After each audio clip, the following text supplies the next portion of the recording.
إن الحمد لله نحمده ونستعينه ونستغفره ونعوذ بالله من شرور أنفسنا ومن سيئات أعمالنا من يهده الله فلا مضل له ومن يضلل فلا هادي له وأشهد أن لا إله إلا الله وحده لا شريك له وأشهد أن محمدًا عبده ورسوله يا أيها الذين آمنوا اتقوا الله حق تقاته ولا تموتن إلا وأنتم مسلمون يا أيها الناس اتقوا ربكم الذي خلقكم من نفس واحدة وخلق منها زوجها وبث منهما رجالا كثيرا ونساء واتقوا الله الذي تساءلون به والأرحام إن الله كان عليكم رقيبا يا أيها الذين آمنوا اتقوا الله وقولوا قولا سديدا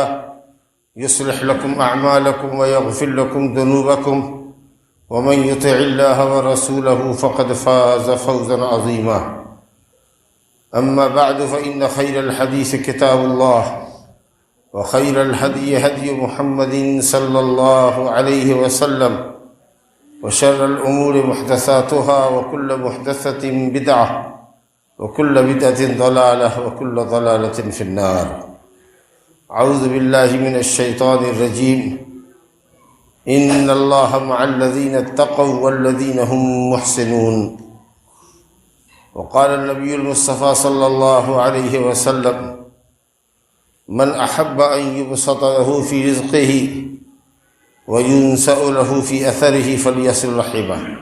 بزرگوں اور دوستو، جو بھی کام شرعاً مطلوب ہے، جس کام کے کرنے کا شریعت نے حکم فرمایا ہے، اس کام کو عمدہ طریقے پر بجا لانا، اچھے طریقے پر انجام دینا احسان کہلاتا ہے، اور یہ اسلام میں بڑی گرامایہ چیز ہے، بڑی اہمیت کی چیز ہے۔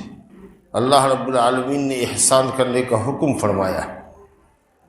ان اللہ یأمر بالعدل والاحسان، اللہ عدل کا حکم فرماتا ہے اور احسان کا حکم فرماتا ہے۔ اللہ تعالیٰ نے فرمایا وَأَحْسِنُوا إِنَّ اللَّهَ يُحِبُّ الْمُحْسِنِينَ، احسان کرو کہ اللہ احسان کرنے والے کو پسند کرتا ہے۔ یہ احسان عمل کی بجاآوری پختہ طریقے پر، وہ عمل جس کے کرنے کا شریعت نے حکم فرمایا ہے، جو کام شریعت میں مطلوب ہے ہم سے اور آپ سے، اس کام کو عمدہ طریقے پر کرنا، یہ احسان ہے، جو ہم سے عبادات میں بھی مطلوب ہے اور معاملات میں بھی مطلوب ہے۔ حدیث جبریل کے نام سے جو حدیث مشہور ہے، اس میں اللہ کے نبی صلی اللہ علیہ وسلم سے حضرت جبریل نے پوچھا احسان کیا ہے، تو آپ نے احسان کا ایک ہی رکن فرمایا کہ احسان ایک ہی شے ہے۔ جیسے اسلام کے سوال پر آپ نے کہا کہ اسلام 5 چیزوں کے مجموعے کا نام ہے اور ایمان 6 چیزوں کے مجموعے کا نام ہے، تو احسان کا ایک ہی رکن بتایا، اور وہ یہ ہے کہ الاحسان ان تعبد اللہ کأنک تراہ فإن لم تکن تراہ فإنہ یراک۔ یہ عبادت کے اندر احسان فرمایا کہ عبادت اس طریقے سے انجام دو، جو بھی عبادت ہو، نماز ہو، روزہ ہو، حج ہو، زکوٰۃ ہو، کوئی بھی عبادت ہو، ذکر و اذکار ہو، تلاوت ہو، اس طریقے سے انجام دو کہ جیسے کہ تم اللہ کو دیکھ رہے ہو۔ سوچئے کہ اگر اللہ رب العالمین کوئی انسان اپنی کھلی آنکھوں سے دیکھ رہا ہو تو اس کے اندر کس قدر خوف اور انابت، توجہ عبادت کے اندر پیدا ہوگی۔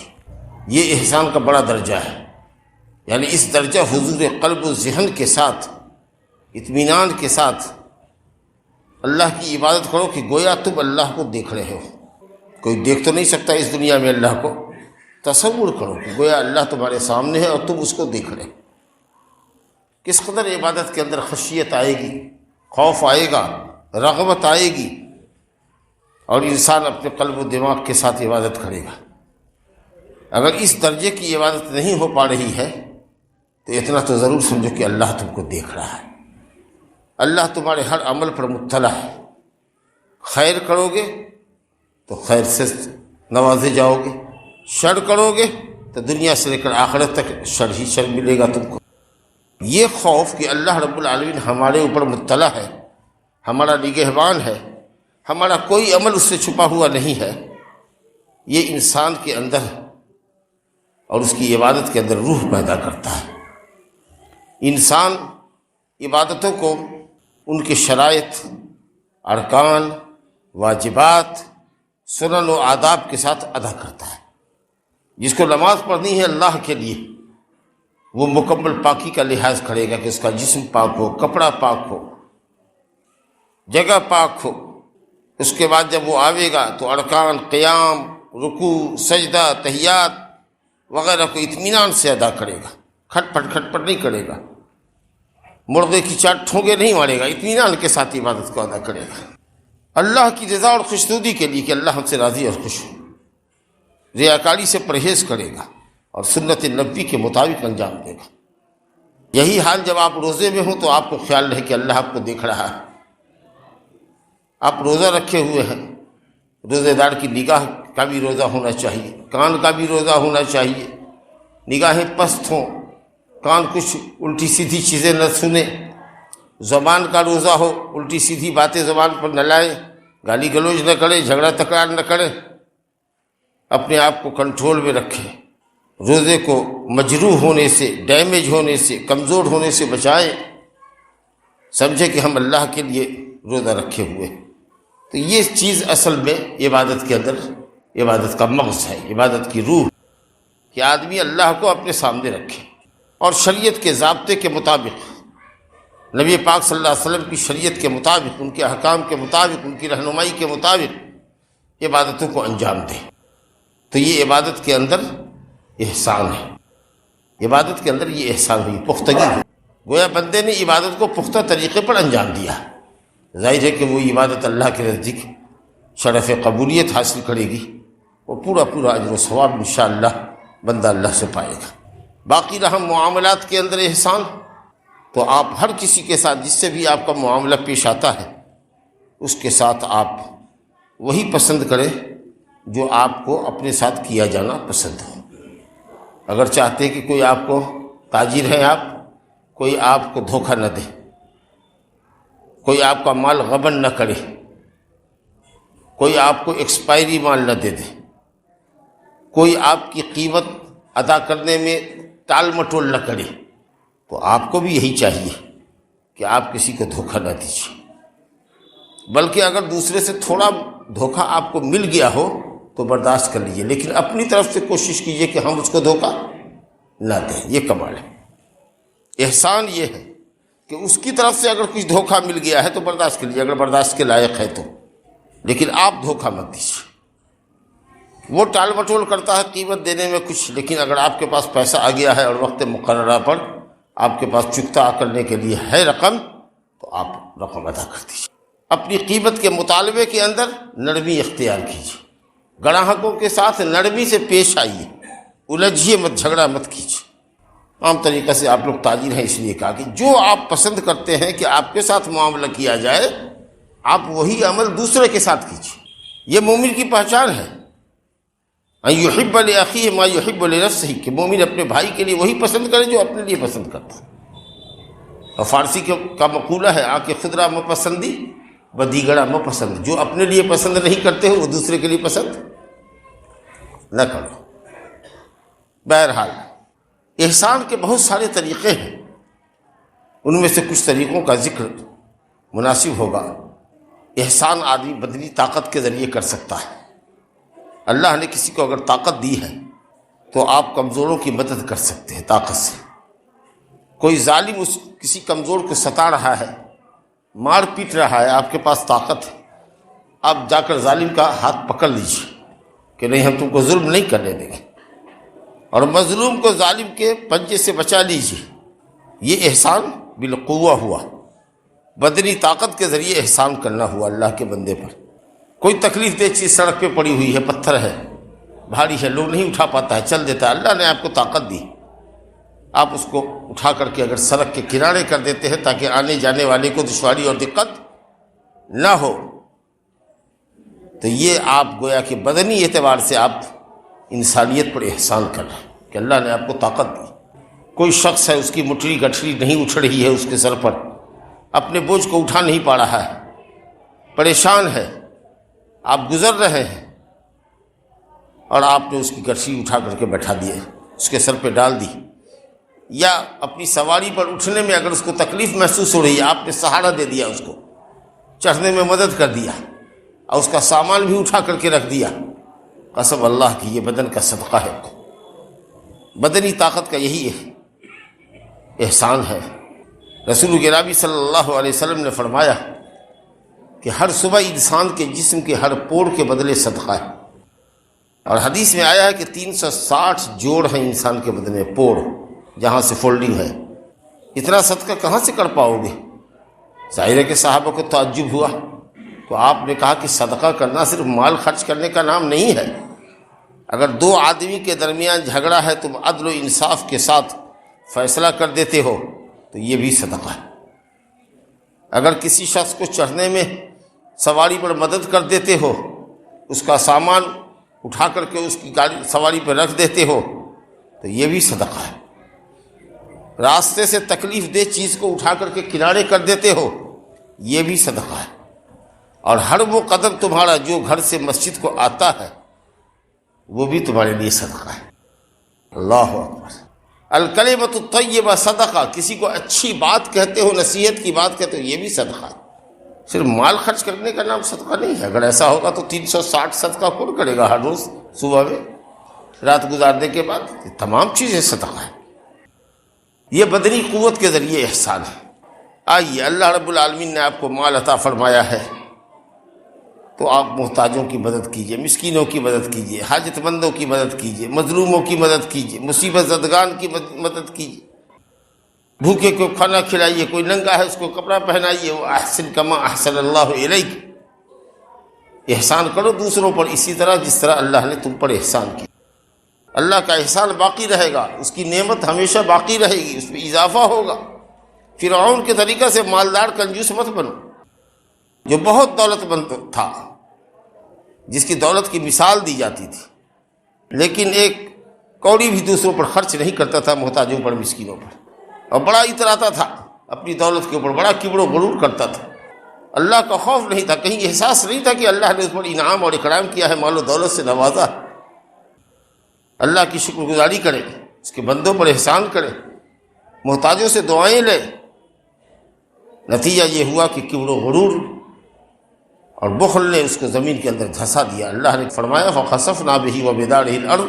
ہم نے اس کو اس کے محل سمیت، خزانے سمیت زمین میں دھسا دیا. تو مال اگر ہے تو آپ دوسرے کی مدد کیجیے، احسان کیجیے جس طرح اللہ نے آپ پر احسان کیا.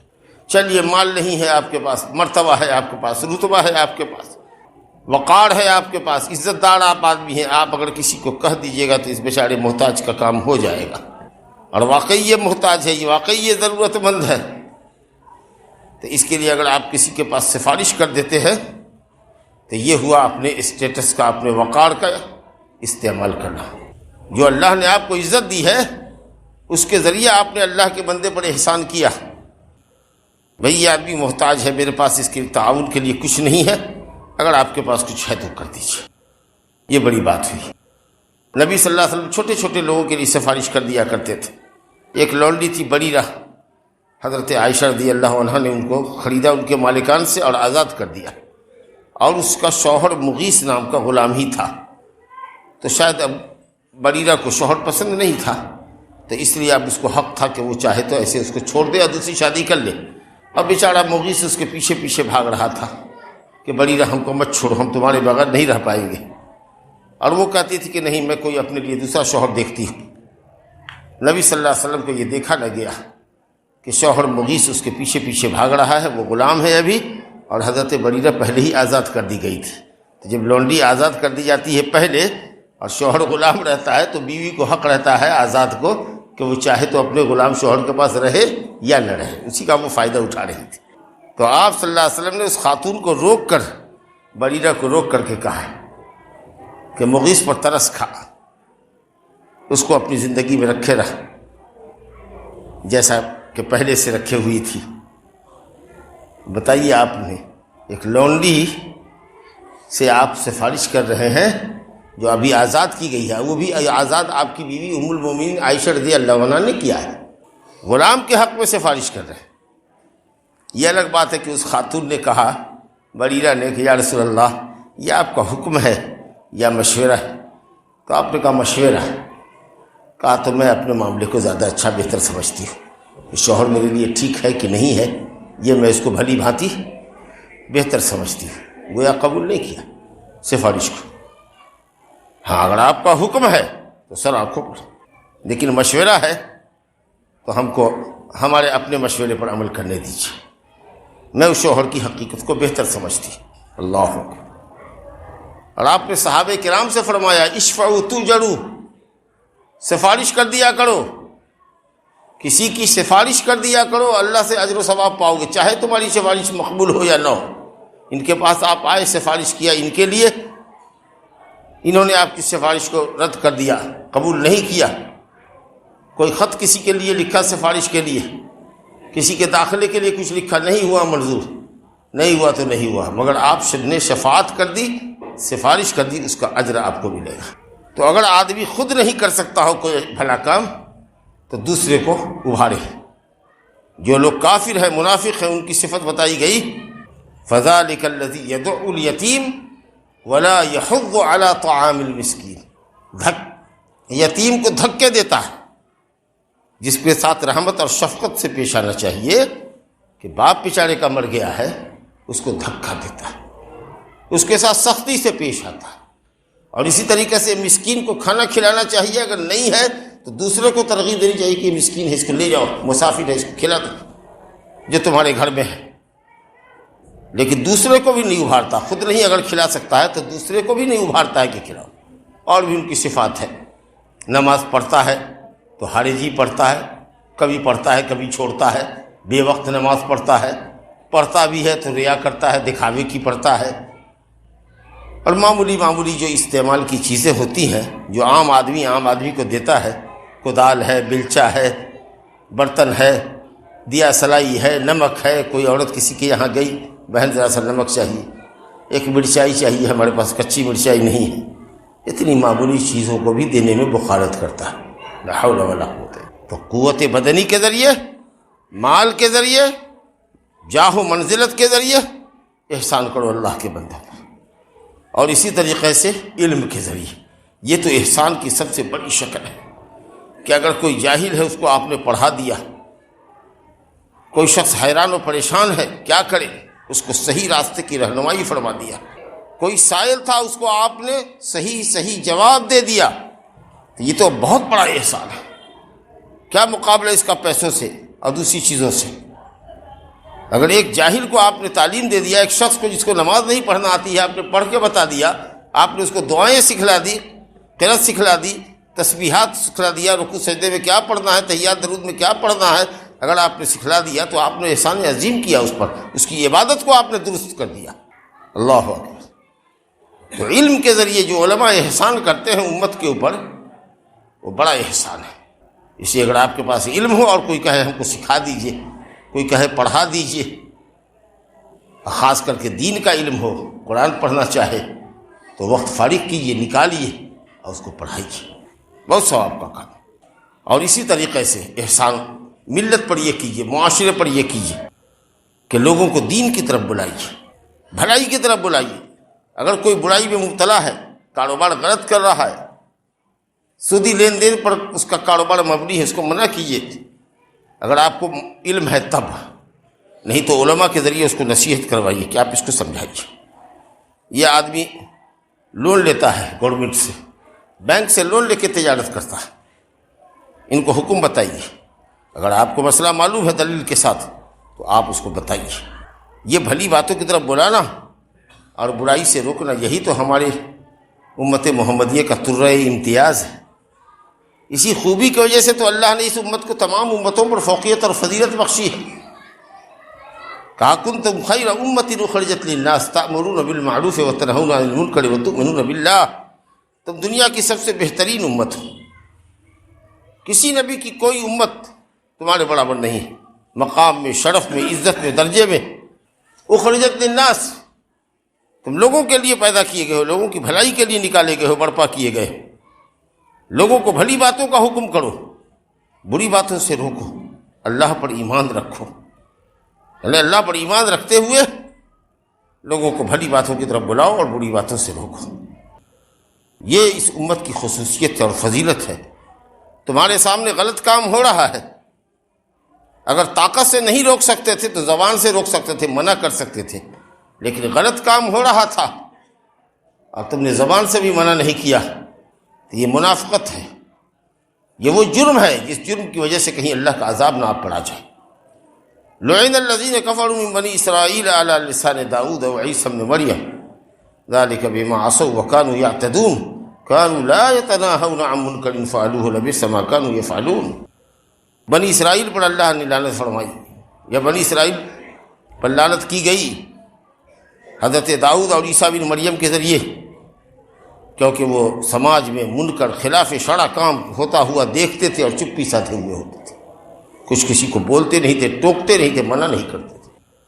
اسے منع ضرور کیجیے، اور اگر وہ باز نہیں آتا ہے تو اس سے نفرت کیجیے، اس کے ساتھ اٹھنا بیٹھنا کھانا پینا چھوڑیے، اگر آپ کے اندر ایمانی غیرت ہے تو، تاکہ اللہ کے عذاب سے آپ بچ جائیں۔ حدیث ہے من رأى منکم منکرا فلیغیرہ بیدہ، اگر کوئی کسی منکر کو دیکھتا ہے تو ہاتھ سے مٹانے کی کوشش کرے۔ منکر کہتے خلاف شرع کام کو، شریعت نے جس کا انکار کیا، اور اگر طاقت کا استعمال کرنے سے جھگڑا ہو گیا گا، مارا پیٹی ہونے سے معاملہ خراب ہوتا ہے تو زبان سے سمجھائیے۔ الحمدللہ اس پر تو پابندی نہیں ہے۔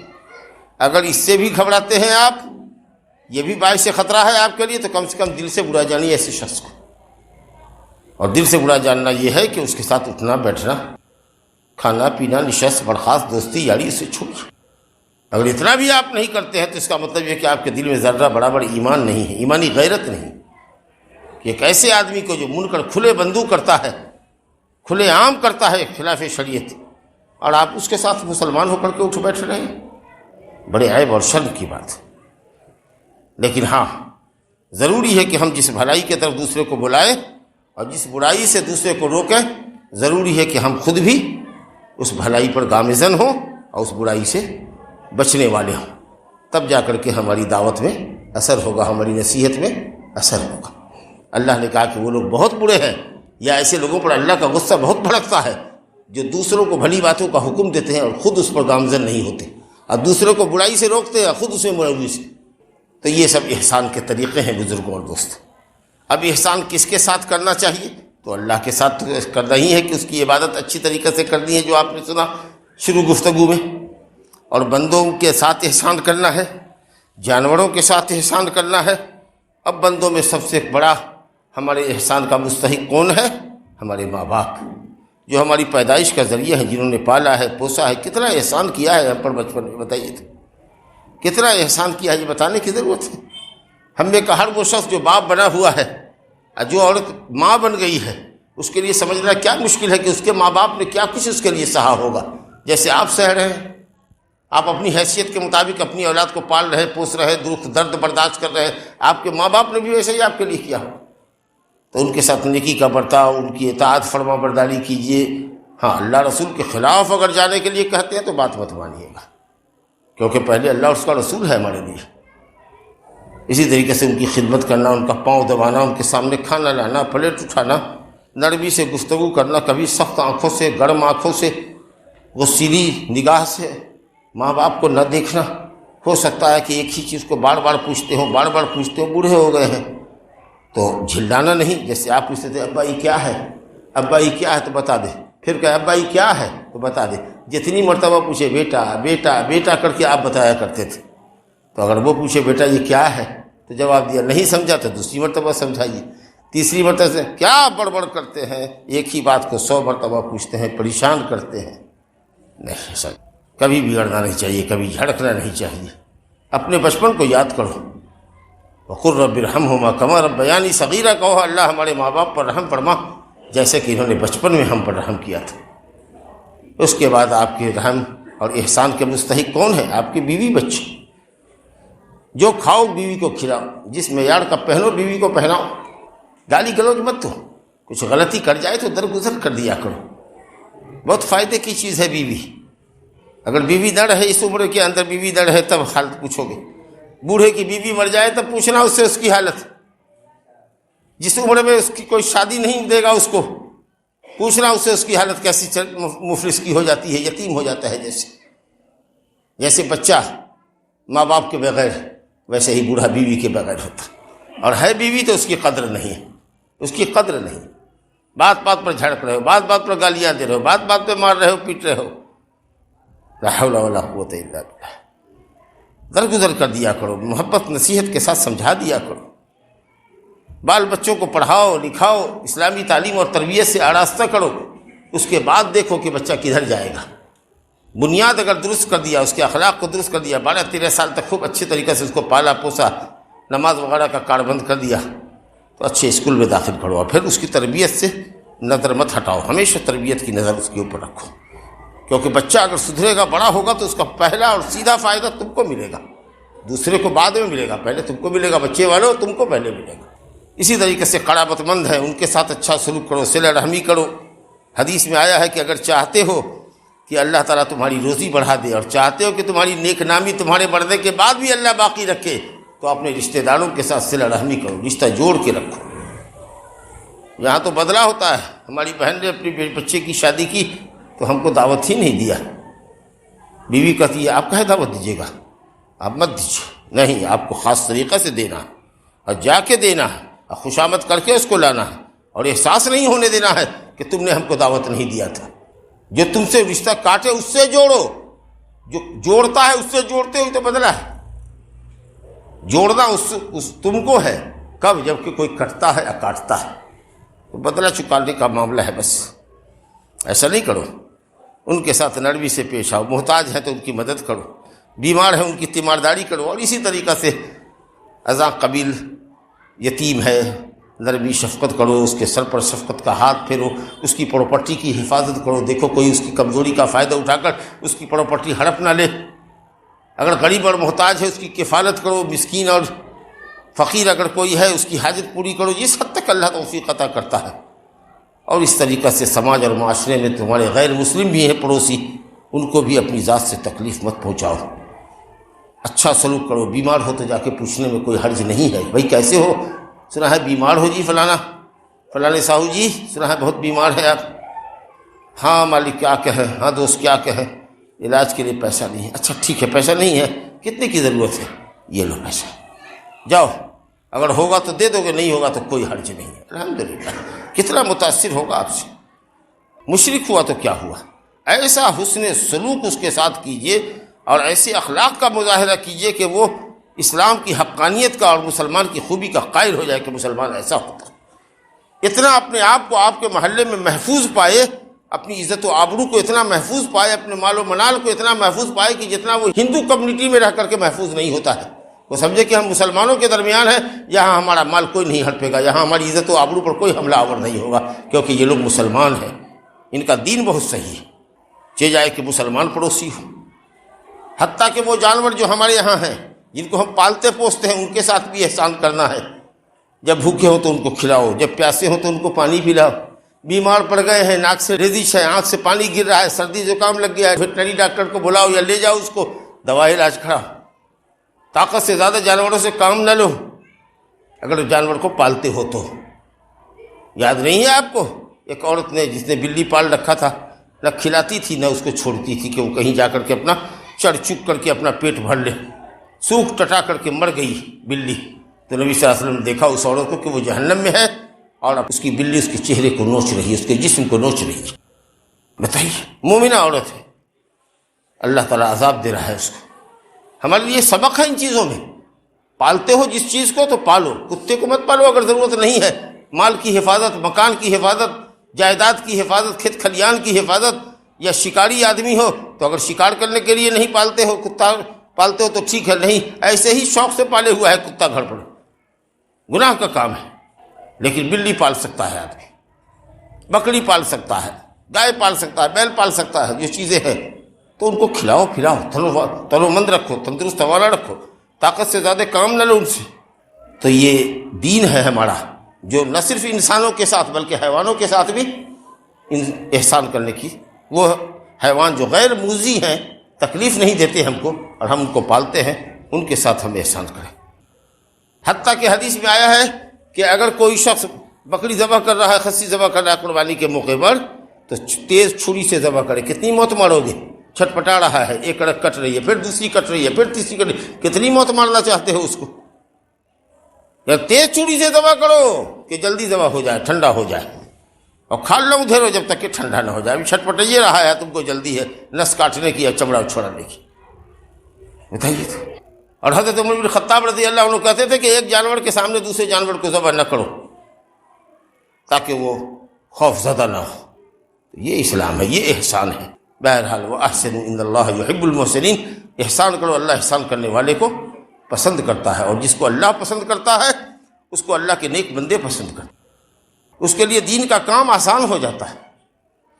وَأَحْسِنُوا إِنَّ اللَّهَ يُحِبُّ الْمُحْسِنِينَ إِنَّ اللَّهَ مَعَ الَّذِينَ اتَّقَوْا، یقیناً اللہ ان لوگوں کے ساتھ ہے جو تقوی شعار ہیں، وَالَّذِينَ هُمْ مُحْسِنُونَ، اور وہ جو احسان کرنے والے ہیں اللہ کی بندگی میں اور اللہ کے بندوں کے ساتھ مختلف طریقے سے، جس طریقے سے بھی احسان کر سکتے ہیں احسان کرتے ہیں، تو اللہ ان کے ساتھ ہے کا مطلب کہ اللہ کی تائید، توفیق، نصرت، حمایت، حفاظت اللہ تعالیٰ کی اس بندے کو حاصل ہوتی ہے۔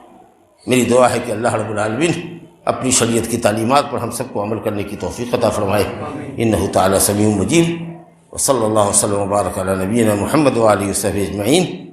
اقول ما تسمعون واستغفر اللہ لی ولکم ولسائر المسلمین من کل ذنب فاستغفروه انہ هو الغفور الرحیم۔